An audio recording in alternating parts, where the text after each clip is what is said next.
Nadie está preparado para enterrar a un hijo. Es una frase que Emily Foster escuchó cientos de veces como psicóloga escolar, pero que jamás imaginó que la sentiría tan cruda, tan real y tan devastadora. El 7 de noviembre comenzó como un día más, con una taza de café frío sobre la mesa de la cocina, correos por responder y el sonido de la puerta cerrándose tras Rachel, su hija de 16 años, que le lanzó un «ya vuelvo», sin mirarla a los ojos. Nunca más la vería con vida. «Quédate conmigo hasta el final, porque te vas a identificar».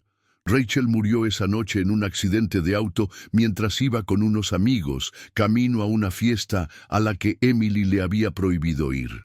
Un mensaje escondido en el celular, una mentira inocente, y el mundo colapsó. La llamada del hospital fue seca, técnica, como si anunciar una muerte pudiera hacerse sin romper a alguien por dentro. Emily no gritó, no lloró. Solo se quedó quieta, paralizada, con el teléfono temblando en su mano, como si aún pudiera evitar que la verdad se hiciera real.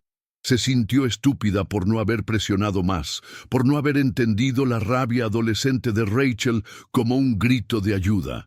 Pero lo peor no fue la pérdida, lo peor fue mirar alrededor y darse cuenta de que, en su dolor más absoluto, estaba sola.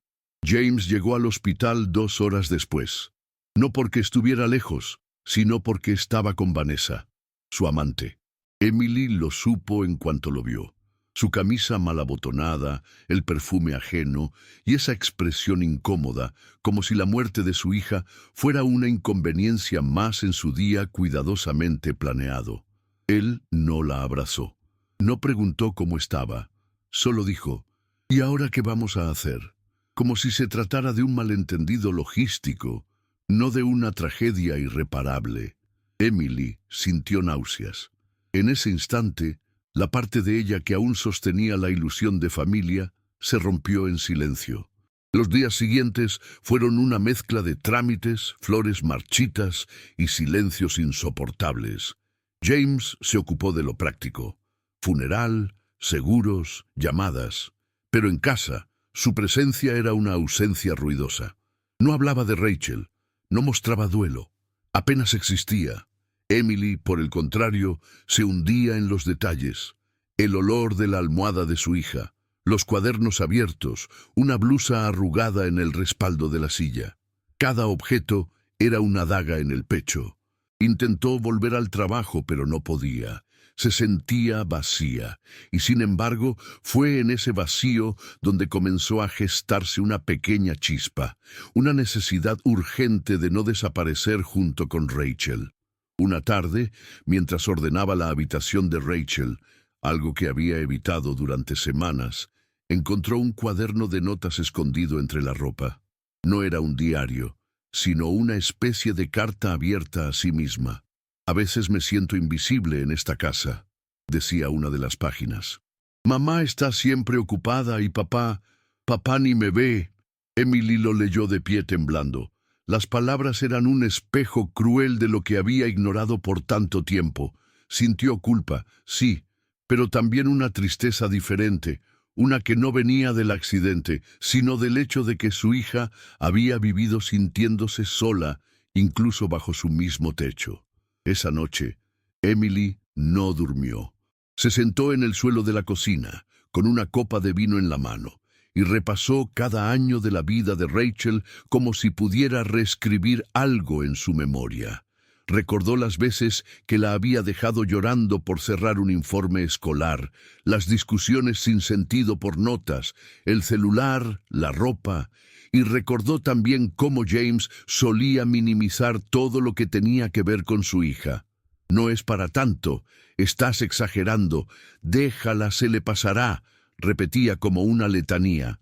Emily se dio cuenta de que había estado criando a su hija prácticamente sola, no solo emocionalmente, sino también en cada decisión, en cada esfuerzo por conectar. James siempre fue un espectador que ahora, incluso con Rachel muerta, seguía sin entender nada.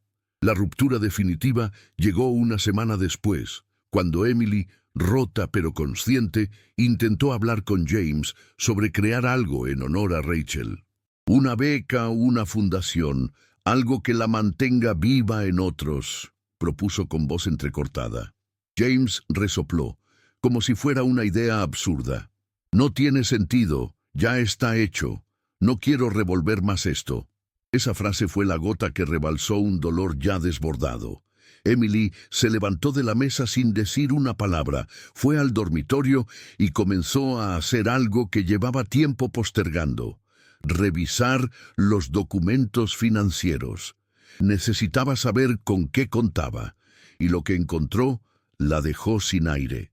James había vaciado una cuenta de ahorros compartida, la misma que usaban para gastos escolares, seguros médicos y emergencias. También había movimientos sospechosos en su tarjeta corporativa, pagos de hoteles y restaurantes que no coincidían con ningún viaje de negocios. Emily no lloró, no gritó, pero por dentro algo se encendió. Una rabia distinta, serena, limpia. Ya no se trataba solo de la muerte de Rachel. Era también la traición, el abandono, la cobardía de un hombre que había preferido esconderse en brazos ajenos en vez de enfrentar la realidad. Por primera vez desde el accidente, Emily sintió que tenía que tomar una decisión, y no iba a ser por él, iba a ser por ella. A la mañana siguiente, Emily fue a ver a una abogada. No lo comentó con nadie, ni siquiera con su hermana, que insistía en pasar más tiempo con ella. Fue directa. Quería iniciar el proceso de divorcio, proteger lo que quedaba de su patrimonio y cortar cualquier vínculo financiero con James. La abogada la escuchó en silencio y luego le dijo algo que se le quedó grabado. No estás huyendo del dolor. Estás eligiendo no permitir que te destruya más de lo que ya lo hizo. Emily asintió, y por primera vez sintió que estaba haciendo algo que le devolvía el control. No podía cambiar lo que había pasado, pero sí podía decidir cómo vivir con eso. De vuelta en casa, encontró a James empacando una maleta. Le dijo que se iba unos días para pensar. Emily lo miró y respondió con una calma inesperada que no se molestara en volver. Le entregó un sobre con la notificación legal y salió de la habitación sin escuchar la réplica. Él la siguió, alzando la voz. Pero a Emily ya no le afectaban sus palabras. No había drama, ni discusión, ni lágrimas. Solo una mujer que ya había llorado demasiado. En lugar de encerrarse en el cuarto, Emily se sentó frente al computador, abrió un archivo nuevo y escribió: Fundación Rachel Foster, por los que sienten que no tienen voz. No sabía cómo ni cuándo la haría realidad, pero ese primer paso era suyo, y nadie se lo podía quitar. Los días siguientes fueron una tormenta silenciosa de trámites, reuniones legales y cajas de cartón. Emily tomó la decisión de vender la casa. No podía seguir viviendo entre las sombras de una vida que ya no existía. Cada habitación era un recordatorio constante: la risa de Rachel en el pasillo, los desayunos silenciosos con James, los cumpleaños con sonrisas forzadas. Contactó a una inmobiliaria, empacó fotos, libros, ropa, todo con una eficiencia que sorprendía incluso a ella misma. No era frialdad, era supervivencia, una forma de mantener el cuerpo en movimiento para que la mente no colapsara del todo. Mientras tanto, en la escuela donde trabajaba, sus colegas le enviaban mensajes de apoyo, pero Emily evitaba responder. Aún no se sentía lista para volver. Cada adolescente en los pasillos le recordaría a Rachel.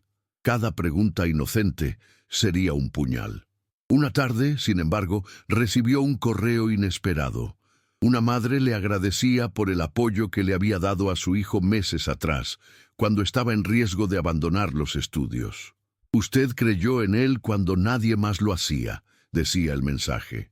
Emily lo leyó varias veces, con lágrimas en los ojos.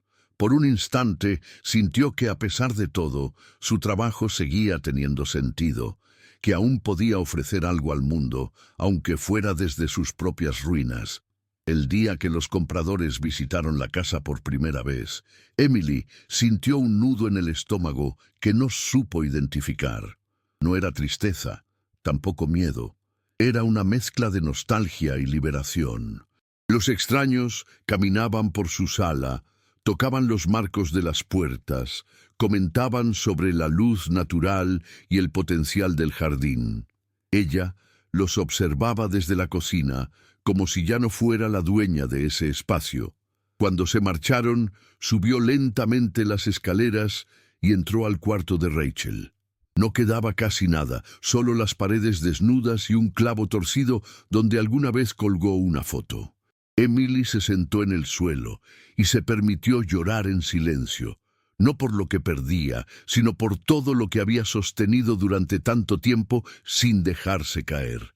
Esa noche encendió su vieja laptop y comenzó a redactar el borrador de lo que sería la misión de la fundación. No usó lenguaje técnico ni grandes promesas. Escribió con el corazón: escuchar a quienes nadie escucha, acompañar sin juzgar, tender la mano antes de que sea demasiado tarde. Quería crear algo que su hija hubiese necesitado, algo que pudiera prevenir otras pérdidas como la suya. No tenía claro cómo iba a conseguir fondos ni a quién acudir, pero ya no se trataba de un plan perfecto. Era una promesa íntima, un compromiso con la memoria de Rachel. Esa noche no soñó con su hija, pero por primera vez en semanas durmió sin culpa. Al cerrar el trato de la casa, Emily experimentó una sensación ambigua.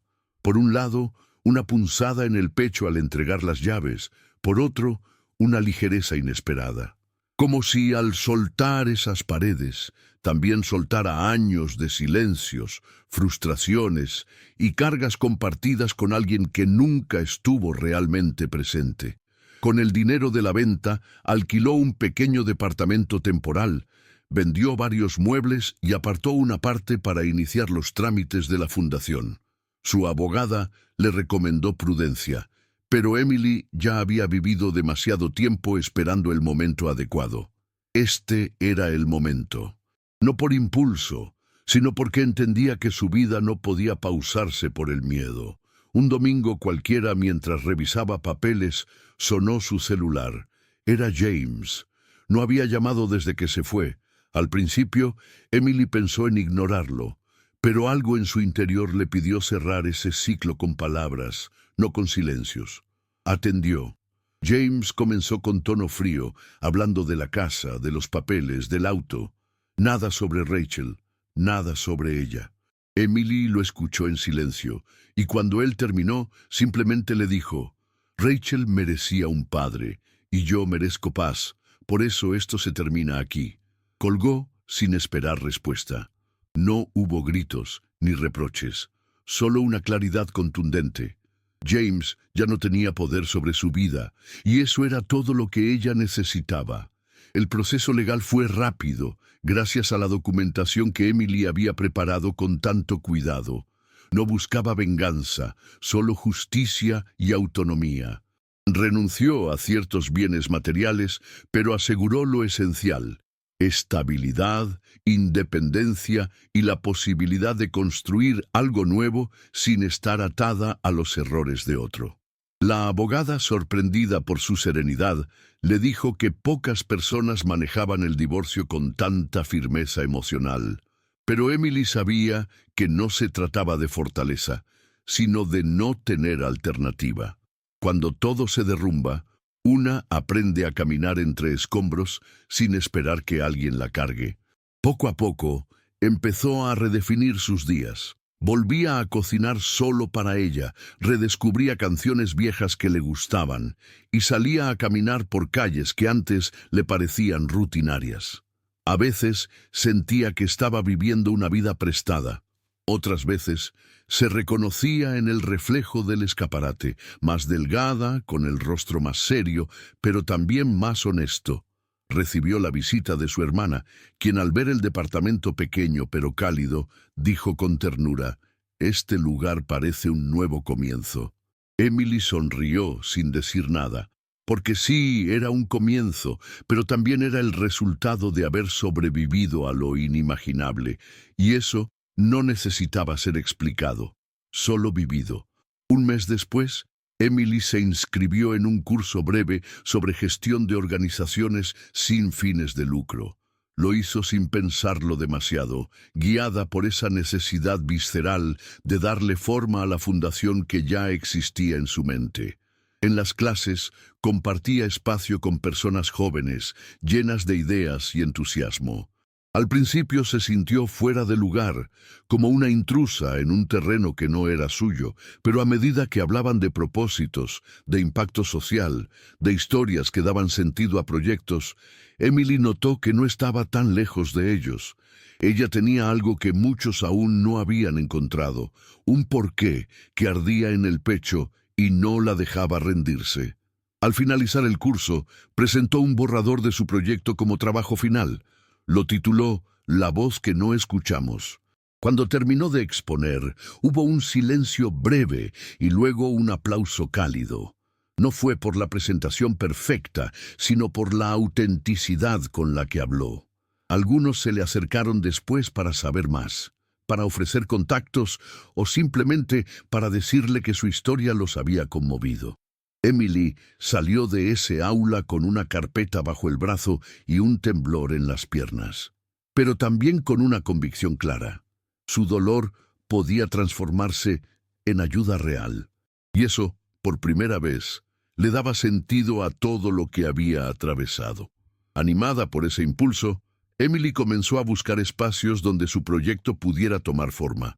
Tocó puertas, escribió correos, armó una presentación sencilla pero honesta. No hablaba desde el lugar de la experta, sino desde el de la madre que no supo ver a tiempo. Fue a una escuela pública en un barrio periférico, pidió una reunión con la directora y propuso dar charlas gratuitas para padres, talleres de escucha para adolescentes, espacios donde alguien pudiera decir, «Yo también me siento perdido», sin miedo al juicio. La directora la escuchó con atención, le hizo algunas preguntas y finalmente dijo, «Te vamos a dar un aula los miércoles por la tarde. Pruébalo». Emily salió de allí con lágrimas en los ojos. No por tristeza, sino por esa mezcla rara entre esperanza y miedo que aparece cuando uno se atreve a empezar de nuevo. La primera charla fue modesta. 4 madres, 2 adolescentes y un profesor joven que entró por curiosidad. Emily se presentó, compartió fragmentos de su historia y les preguntó cómo se sentían, sin guión, sin técnicas. Al principio hubo silencio. Luego, tímidamente, una de las madres habló de su hijo con ansiedad. Otra confesó que no sabía cómo acercarse a su hija. Un adolescente dijo que se sentía solo, aunque vivía con ambos padres. Al final del encuentro, nadie quería irse. Emily los miró y pensó en Rachel. Tal vez esto era lo que ella necesitaba, se dijo. Y aunque nunca podría volver el tiempo atrás, sí podía hacer que otros no llegaran tan tarde como ella. Con el tiempo, esas reuniones crecieron, no en números espectaculares, pero sí en profundidad. Cada miércoles, Emily abría la puerta del aula como quien enciende una luz en la oscuridad. Llegaban nuevos rostros, historias distintas, heridas abiertas. Ella no tenía todas las respuestas, pero tenía algo más valioso. Sabía escuchar sin interrumpir, sin juzgar, sin apresurar las emociones. Aprendió a sostener silencios incómodos, a llorar junto a otros sin vergüenza, a construir un espacio donde lo frágil no era sinónimo de debilidad, sino de humanidad. La fundación comenzó a tomar forma formalmente, con apoyo de algunos docentes y pequeñas donaciones de la comunidad. Emily no buscaba crecer rápido, solo quería que el espacio existiera, que resistiera, que fuera real.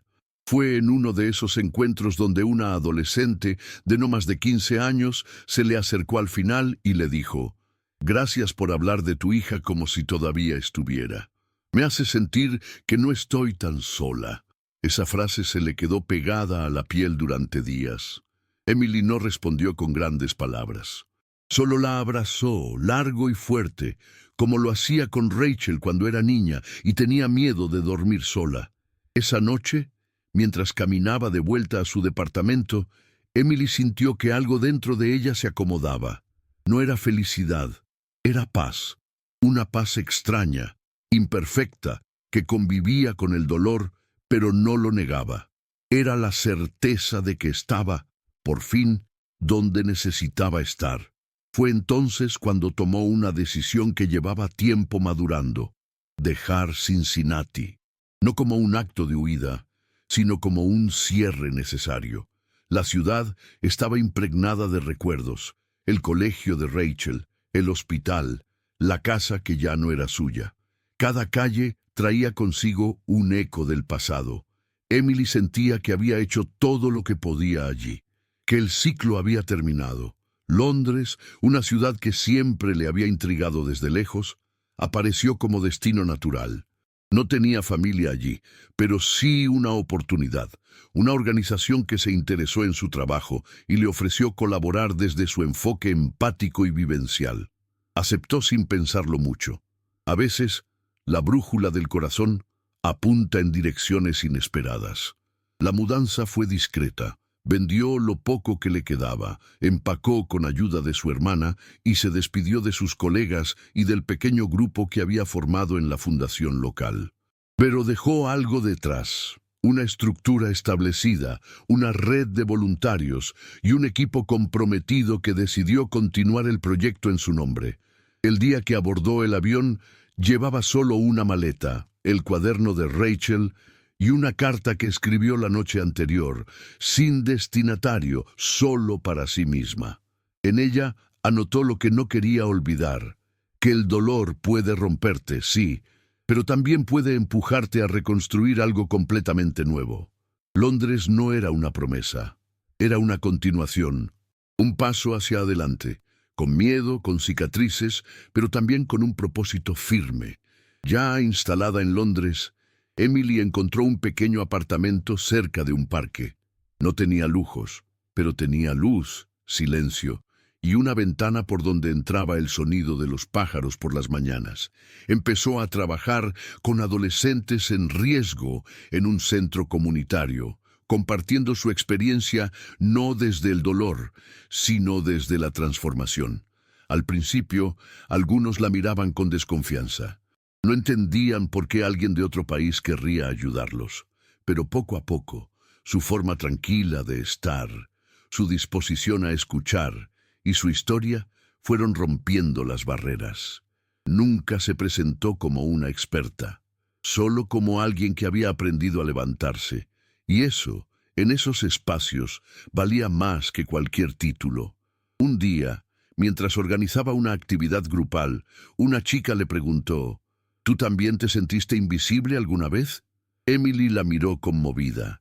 No respondió de inmediato.